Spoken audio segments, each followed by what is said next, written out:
Let's talk a little bit about disembodiment practices. People with aggravated subtle quality tend to follow this consciousness model that we've been talking about to excess, preferring spiritual practices that emphasize disembodiment. So Yoga Nidra is a very subtle form, more subtle than Yoga Asana, and it has a kind of floating quality to it. You've probably heard of astral travel, people who attempt to travel outside of their body. So astral travel meditation techniques are very disembodied. Empty bowl meditation, or any kind of meditation that really seeks to empty the mind or suppress the mind. Any etheric or ambient music can be disembodied, or overdoing meditation or chanting Om. Om itself is a word of detachment. It kind of floats above reality. If you overdo that, you can introduce too much subtle quality. Or if you have excess of subtle quality, you may limit your chanting of Om. Meditating on the breath. You see this in a lot of yoga classes that they say, focus on the breath. And if a person has a lot of subtle quality, that kind of focusing on the breath is very atmospheric. And so what you want to do for your subtle clients, clients with excess subtlety, is redirect that just a little bit. Instead of focusing on the breath, focus on how the body feels while breathing, or the movement of the muscles that engage in the breath. So you're taking the focus off the atmosphere itself and bringing it back to the body, so that you're bringing them into their bodies instead of beyond their bodies.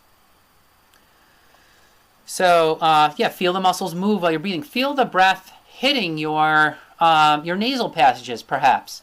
So the focus on the sensation is perhaps it's a nuance, right? This change from focusing on the breath to focusing on the feeling of the breath is a subtle change itself, but it brings people to their body and away from the atmospheric sense of things.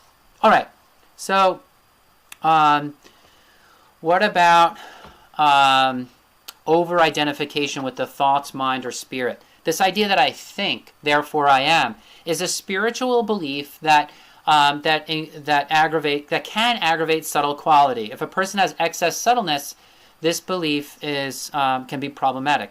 So the medieval Enlightenment philosophers, such as Descartes, claim that the person, or the identity of the person, is their mind, that the body is not the identity, that if the body were to pass away, then the identity would remain intact as a mind only. You see some kind of postmodernist things where there's this idea that like the mind, a person's like entered into a computer and they're just their mind now. They're no longer a body. And so this idea, I think, therefore I am, expresses this idea. This is a very common way of life, or common thought pattern among intellectuals who see the mind as more important than the body. And American culture itself espouses mind over matter. What does that mean anyway?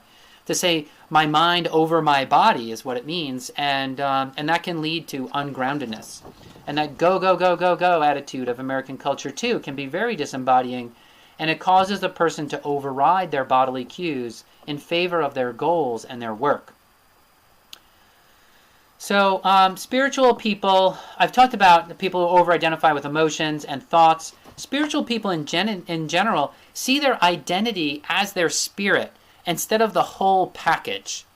And so these folks may even reject the body altogether. So spiritual doesn't necessarily mean holy, right? Holy and holistic come from the same word.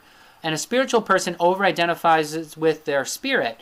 And I would say that that is not holiness. I had a client who, in our sessions, kept saying things to me like, the stomach wasn't feeling well, or the head was having a headache. And then she said, the body was tired.